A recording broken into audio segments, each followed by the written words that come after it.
A toxina botulínica, ela tem a função única de suavizar as linhas de expressões? Não. Ela pode ser utilizada e deve, ser utilizada para minimizar os efeitos dos sintomas do bruxismo, cefaleias, zumbidos no ouvido, que é o extremo de quem é bruxista ou de quem tem muita tensão nos músculos da face. Então, ela leva a musculatura de uma condição hipercinética, ou seja, muito tenso, muita tensão, para uma condição de normocinético. Então, a medicação ela atua exclusivamente nos músculos das fibras musculares e tornam-as mais relaxadas.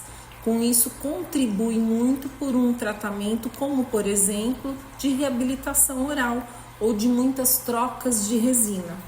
Qualquer dúvida, estou à disposição. Beijo.